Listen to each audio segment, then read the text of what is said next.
इस वीडियो में हम पेमेंट गेटवे के बारे में बात कर रहे हैं। मतलब अभी मैंने 2 दिन पहले रेजर पे पेमेंट गेटवे को अप्लाई किया था एंड वो लगभग 19 मिनट के अंदर मुझे अप्रूवल मिल गया था। मैं पूरा प्रोसेस बताऊंगा और मैं कौन कौन सा पेमेंट गेटवे यूज़ करता हूं मैं अपने अलग अलग बिजनेस। जैसे मेरा भाई कुछ कंप्यूटर से रिलेटेड सॉफ्टवेयर हार्डवेयर सब सेल करता है, तो वहाँ पे कौन सा वो पेमेंट गेटवे यूज़ करता हूँ, मैं कौन सा पेमेंट गेटवे यूज़ करता हूँ। जो मुझे 19 मिनट के अंदर मैं पेमेंट रेजर पे का अप्रूवल मिला, वो वेबसाइट क्या है, मैं पूरा प्रोसेस आपको दिखाने वाला हूँ। पूरा ईमेल के जितना मेरा कब मेरे पास अकाउंट वेरिफिकेशन का मेल आया एंड कितना देर में आकर को अप्रूव हो गया। मैं सबसे पहले आपको ये दिखाता हूँ कि ये मेरा वेबसाइट है। अगर आप देखो तो यहाँ पे imprux.in, आप खुद भी जाकर यहाँ पे imprux.in को सर्च करके देख सकते हैं। ये मेरा वेबसाइट है। इसके लिए मैं पेमेंट गेटवे को अप्लाई करने के लिए गया था एंड कब ये देखो, ये आज का मैंने सिर्फ टेस्ट करने के लिए हमने देखा कि क्या पेमेंट अप्रूव हो रहा है या नहीं हो रहा है। तो इन सब चीज़ों के लिए अकाउंट सेटलमेंट हो चुका है। एंड सबसे पहले मैं आपको दिखाऊँ तो कितना टाइम में मैंने अपना अकाउंट को क्रिएट किया था। अगर अकाउंट क्रिएट करने का आप मेल देखो तो यहाँ पे ईमेल वेरीफाई करने का ये मुझे मेल आ रहा है। और लगभग ये वेरीफाई और ईमेल ये लगभग आपको टाइम यहाँ पे देखो तो 5:19 2 दिन पहले मैंने अपने ईमेल अकाउंट यहाँ पे रेजर पे के ऊपर में क्रिएट किया था। इससे पहले 2 OTP आया था, बट वो कुछ ही किसी कारण बस एरर आ गया था, वो तो नहीं हुआ। इस एरिया से मेरा ईमेल जो यहाँ पे वेरीफाई हो गया।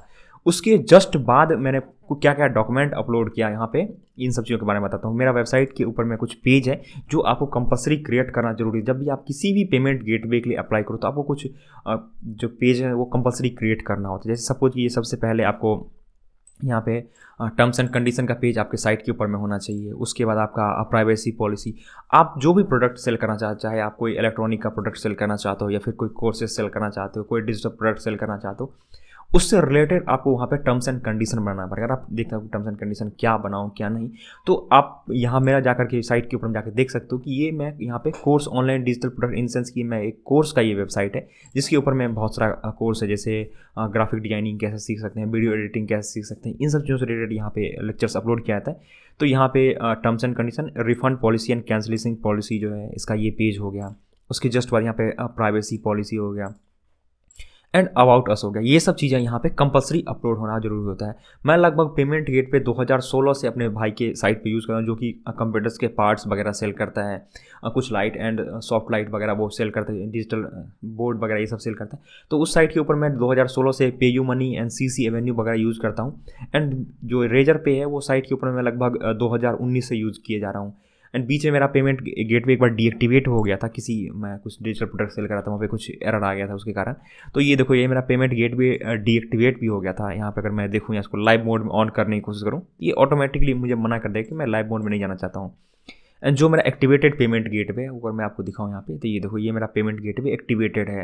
एंड यहाँ पे कुछ चीज़ें मैं आपको कंफर्म करना चाहूँगा। पेमेंट गेटवे क्या होता है, अगर आपको अभी तक समझ में आया तो पेमेंट गेटवे का मतलब होता है आपका कोई एक ऑनलाइन वेबसाइट है, उसके ऊपर में कुछ आप प्रोडक्ट सेल करना चाहते हैं। जब यूजर उसके ऊपर में आए, ऑटोमेटिकली पेमेंट करे और वो पेमेंट वहाँ से डिडक्ट हो जाए एंड आपको मैसेज आए कि आपका जो पेमेंट है, यूजर ने जो आपको पेमेंट सेंड किया वो हमने रिसीव कर लिया है। एंड 1-2 दिन बाद आपको वो पेमेंट गेटवे आपको सेल कर देता है। या जैसे सपोज कीजिए आप कुछ डिजिटल प्रोडक्ट सेल करते हैं, जैसे सपोज कीजिए आप कुछ कोर्स सेल कर रहे हैं, तो वहाँ पे आप हर बार बैठ के मैनुअली तो वेरीफाई नहीं करोगे कि हाँ किसी यूज़र ने पेमेंट किया, अब चलो मैं इसको एक्सेस दे देता हूँ कोर्स का। वहाँ ऑटोमेटिकली आपका पेमेंट गेटवे पेमेंट को डिटेक्ट करेगा। आपके वेबसाइट को में एक टोकन आ जाता है कि हाँ ये जो यूज़र है, जो ये ईमेल आईडी है, ये आपके कोर्स के लिए पेमेंट जो आपने चार्ज कर रखा है, जैसे सपोज कीजिए 999 चार्ज कर रखा है या फिर जो भी एक्स अमाउंट चार्ज किया, वो अमाउंट हमने आप इस यूज़र से डिडक्ट कर लिया है, मेरे पास आ चुका है एंड इसको इस चीज़ का एक्सेस मिल जाना चाहिए। तो वो ऑटोमेटिकली सारा प्रोसेस होता है। आप सो भी रहे हो, ऑटोमेटिकली पेमेंट गेटवे अपनी साइट पे इंटीग्रेट कर, तो आपका पेमेंट भी हो रहा है, यूज़र को ऑटोमेटिकली सारा एक्सेस भी मिल रहा है। तो इसलिए हम पेमेंट गेटवे को साइट के ऊपर में यूज़ करते हैं। यही मेरा एक कोर्स वेबसाइट है जिसके ऊपर में ऑटोमेटिकली अगर आप जाकर के कुछ भी बाय करने की कोशिश करोगे तो ऑटोमेटिकली सारा प्रोसेस होगा। मुझे यहाँ पे कोई भी इंटरवेंशन करने की जरूरत नहीं है। जब आप कोई डाउट आएगा, कुछ प्रॉब्लम आएगा, तब जाकर के यहाँ पे आप डाउट सेक्शन जाकर डाउट पूछोगे कि हाँ मुझे इस कोर्स रिलेटेड इस लेक्चर में ये प्रॉब्लम है, तब जाकर आपको मैं हेल्प कर सकता हूँ। अगर आप पेमेंट करना चाहो तो ऑटोमेटिकली ये पेमेंट हो सकता है। तो ये हो गया। अब आपको मैं दिखाता हूँ कि यहाँ पे कुछ कुछ डॉक्यूमेंट्स आपको कंपलसरी, जैसे मैं यहाँ पे लिख के रखा हूँ कि वहाँ मैंने क्या क्या अपलोड किया था। सबसे पहले मैंने आधार कार्ड अपलोड किया था। वहाँ पे 2 ऑप्शन होता है आधार कार्ड अपलोड करने का। एक तो आप डिजी लॉकर, ये गवर्नमेंट का एक पोर्टल है जिसके ऊपर में आप अपना आधार कार्ड, पैन कार्ड, जो भी आपका गवर्नमेंट इशू लाइसेंस वगैरह होता है या फिर डॉक्यूमेंट होता है, वो वहाँ पे आप सेव करके रख सकते हैं। तो वहाँ से ऑटोमेटिकली आप या तो अपने OTP के जरिए फेच करवा सकते हैं या फिर मैनुअली आप वेरीफाई कर सकते हैं। मैं बोलूँगा आप मैनुअली ही अपलोड करो। जैसे सपोज कीजिए आपका आधार कार्ड का फ्रंट पेज लगेगा एंड बैक लगेगा, ये कंपलसरी होता है। उसके बाद आपको पैन कार्ड का जो फ्रंट पेज होता है वो वहाँ पे आपको अपलोड करना पड़ेगा। अगर आपके पास GST है तो वो चेरी अंडर टॉप होगा, मतलब बहुत जल्दी GST अगर आपके पास रहता है तो बहुत जल्दी वो अप्रूव हो जाता है। एंड वहाँ पे 2 नेम होता है, एक तो जो आपका बिजनेस का रजिस्टर्ड नेम होता है, जैसे सपोज कीजिए मेरा जो पैन कार्ड है उसी नाम से अगर मैं प्रोप्राइटरशिप बिजनेस रजिस्टर करवाया हूँ तो सेम उसी नाम से जो मेरा पैन कार्ड में नेम होगा सेम उसी नाम से मेरा प्रोप्राइटरशिप बिजनेस का नेम होगा। एंड उसके नीचे मैं अपने फॉर्म का नाम अलग रख सकता हूँ। जैसे सपोज कीजिए मैं आपको दिखाता हूँ, अगर मैं किसी यूजर से अगर पेमेंट एक्सेप्ट करने के लिए जाऊँ, यहाँ मैं अपना पेमेंट पेज अगर ओपन करूँ यहाँ पे तो देखो कुछ पेमेंट पेज यहाँ पे क्रिएट किया गया। मैं इसे यहाँ से कॉपी करता हूँ, ओके, एंड एक नया किसी भी ब्राउज़र में चला जाता है। जैसे सपोज कि मैं यहाँ आ गया एंड यहाँ जाकर मैं यहाँ पे पेस्ट करूँ तो अब देखो ये जो पेमेंट एक्सेप्ट करेगा, यहाँ देखो लिखा हुआ है ना इम्प्रक्स, जो चीज़ मैं यहाँ पे लिखना चाहूँगा तो इसे हम बोलते हैं ट्रेड नेम। किस बिजनेस को आप अपना पैसा सेंड करो ये होगा ट्रेड नेम। एंड ये जो बिजनेस है किसके अंदर में रजिस्टर्ड है, तो रजिस्टर्ड जो आप गवर्नमेंट के अंदर में करवाओगे अलग चीज़ होता है, जो आपका पैन कार्ड पे नेम होगा उस नेम से होगा। एंड ट्रेड नेम ये होगा कि जिस नाम से आप पेमेंट एक्सेप्ट करोगे। जैसे सपोज कीजिए मेरा एक पेज है रेजर पे के ऊपर में, तो ये जो मेरा यहाँ पे इम्प्रक्स लिखा हुआ है ये इम्प्रक्स मेरा ट्रेड नेम होगा। इसके बाद अगर कुछ भी, जैसे सपोज कीजिए मैं यहाँ पे हिमांशु लिख देता हूँ, अगर किसी यूजर ने रेजर पे एक्टिवेट अपना अकाउंट क्रिएट कर रखा होगा तो यहाँ पे आ जाएगा, ये मेरा हो गया ट्रेड नेम।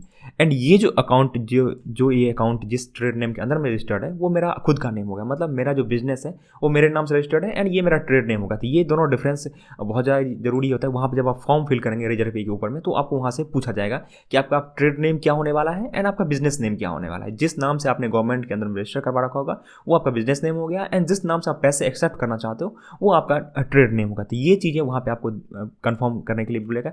एंड बाद बाकी का जो मेरा ये टर्म्स एंड कंडीशन पेज हो गया, प्राइवेसी पॉलिसी हो गई, ये ऑटोमेटिकली डिटेक्ट कर लेता है सारा पेज। जितना भी आपको पेज वहाँ पे क्रिएट करने को लगा ये मेरा ऑटोमेटिकली वहाँ पे डिटेक्ट कर लिया था। एंड एक पेज मुझे एक साइड क्रिएट करना पड़ा था वहाँ पे, यहाँ पे शिपिंग पॉलिसी, लेकिन ये ऑनलाइन एंड डिजिटल प्रोडक्ट है तो यहाँ पे कोई शिपिंग पॉलिसी यहाँ पे होगा नहीं। तो जहाँ मैंने शिपिंग पॉलिसी को वहाँ पे स्लैश डाल के हैश डाल दिया, क्योंकि मेरे बिजनेस के लिए शिपिंग पॉलिसी रिक्वायर ही नहीं है। तो ये डॉक्यूमेंट वहाँ पे अपलोड किया था। उसके बाद आपको एक, अगर आपके पास करंट अकाउंट है तो ठीक है, नहीं तो मैं अभी जो मेरा रेजर पे एक्टिवेट हुआ है वो सिर्फ मेरे सेविंग अकाउंट पे ही हुआ है। तो सेविंग अकाउंट भी आप वहाँ पे ऐड कर सकते हैं। सेविंग अकाउंट का जो आपको फ्रंट पेज होगा वो आपको अपलोड करना पड़ेगा, एंड उसके बाद आपका जो अकाउंट नंबर वो, एंड वहाँ पे IFSC कोड, ये सब चीज़ें आपको यहाँ पे ऐड करना पड़ेगा। अगर मैं बताऊँ पेमेंट गेटवे मैं कब से यूज़ कर रहा हूँ तो लगभग 2015 से सबसे पहले मैंने CC एवेन्यू यूज़ किया था। उसके बाद 2016 में मैंने पेपाल के लिए अप्लाई किया था और पेयू भी अप्लाई किया था। ये दोनों मैं इंडिया में जब भी मैं यूज़ करता था तो CC एवेन्यू यूज़ करता था, एंड उसके बाद पेयू भी अप्लाई करता। रेजर पे में एक प्रॉब्लम है कि सपोज कीजिए आपने पेमेंट करने के लिए कोई पेज पे रिडायरेक्ट किया या फिर फ़ोन पे रिडायरेक्ट किया, लेकिन आप अगर बैक नहीं आकर के उस पेज पे आओगे तो हो सकता है उसमें 5% का चांस होता है ऑटोमेटिकली आपका जो फंड है वो कैंसिल हो जाता है, ट्रांसफ़र होता है या फिर रिफंड हो जाता है।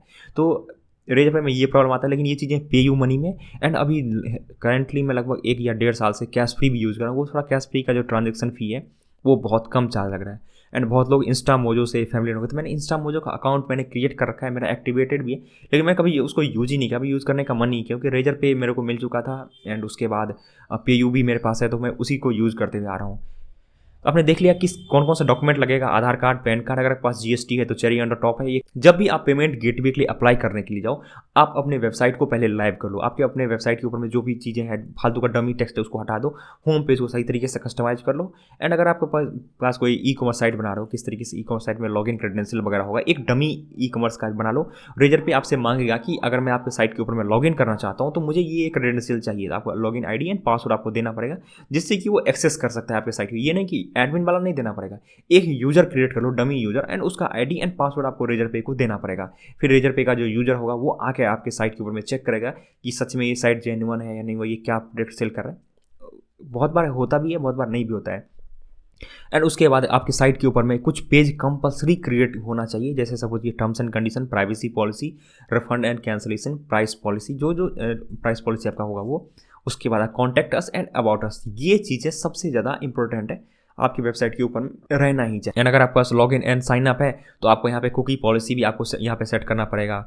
कि आप लोग यूजर का जो डाटा है उसको किस तरीके से आप प्रोसेस कर रहे हो, ये भी आपको एक अपने टर्म्स एंड कंडीशन में लिखना पड़ेगा कि जो यूजर का मैं डाटा ले रहा हूँ, कौन कौन सा डाटा मैं यूजर से ले रहा हूँ, ये चीज़ आपको वहाँ पे मेंशन करना पड़ेगा कि क्या मैं मोबाइल नंबर ले रहा हूँ या नहीं रहा हूँ, सिर्फ ईमेल से ही मैं वैलिडेट कर पा रहा हूँ। तो ये चीज़ें आपको वहाँ पे दिखाना पड़ेगा कि मैं कस्टमर से कौन कौन सा डाटा यहाँ पे ले रहा हूँ। एंड जब तक मैं पूरा प्रोसेस कंप्लीट करके, जब तक मेरा अंडर रिव्यू का मैसेज मेरे पास आता, उससे पहले मेरे पास कॉन्ग्रेचुलेसन का मेल आ गया।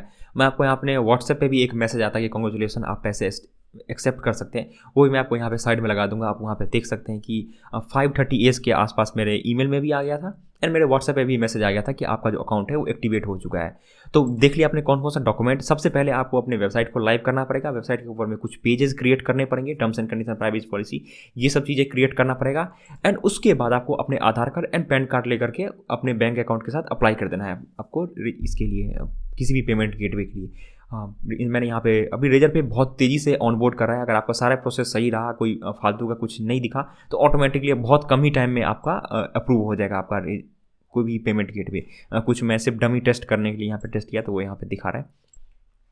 तो ये आपने देख लिया हम पेमेंट गेटवे किस तरीके से हम किसी वेबसाइट के ऊपर में पेमेंट गेटवे को इंटीग्रेट करेंगे, कैसे रेजर पे इंटीग्रेट करेंगे।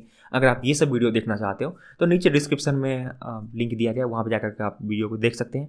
एंड अगर आप चाहते हैं blogging, e commerce website, drop shipping, funnel design करना, वीडियो एडिटिंग, ये सब का कोर्स अगर आप इससे सीखना चाहते हो तो ये मेरे वेबसाइट के ऊपर में आ सकते हो, यहाँ imprux.in के ऊपर में। यहाँ पे सभी से रिलेटेड कोर्स आपको बहुत ही अफोर्डेबल प्राइस में मिल जाएगा एंड लाइव सपोर्ट आपको मिलेगा। जैसे सपोज कि आपको कोई प्रॉब्लम आता है तो आप जाकर के वहाँ पे डिस्क्रिप्शन में नीचे लिंक है, वहाँ पर अपना क्वेश्चन को टाइप कर सकते हैं। जो मेरा टीम मेंबर है, 2-3 मैंने हायर कर रखा हूँ इस साइट के लिए, क्योंकि यहाँ पे लगभग अभी 1 से 1.5 हज़ार के आसपास स्टूडेंट पढ़ रहा है। एंड हर एवरी सैटरडे पूरे दिन लाइव रहता है कि अगर कोई भी क्वेश्चन पूछो तो आप डायरेक्टली आप आकर लाइव क्वेश्चन पूछ सकते हो। उस कोर्स के अंदर में डाला गया है कि आप डायरेक्टली आकर कोई भी क्वेश्चन पूछ सकते हैं वहाँ पे, या फिर आप टाइम शेड्यूल कर सकते हैं कि मुझे इतना टाइम में डाउट पूछना है। तो अगर आपसे रिलेटेड कोई और डाउट होगा तो वो भी आपको एक ही साथ आप सब लोगों को मिला के दिया जाएगा। एंड अगर कोई पर्सनली आपको इस कोर्स रिलेटेड कोई डाउट आ रहा है कि कोई किसी चीज़ को क्रिएट करने में दिक्कत आ रहा है, तो आपको पूरा हेल्प कर दिया जाएगा वहाँ पर वीडियो लेक्चर के साथ में। तो इस वीडियो में इतना ही, मिलते हैं आपसे अगले वीडियो में। Take care and bye bye.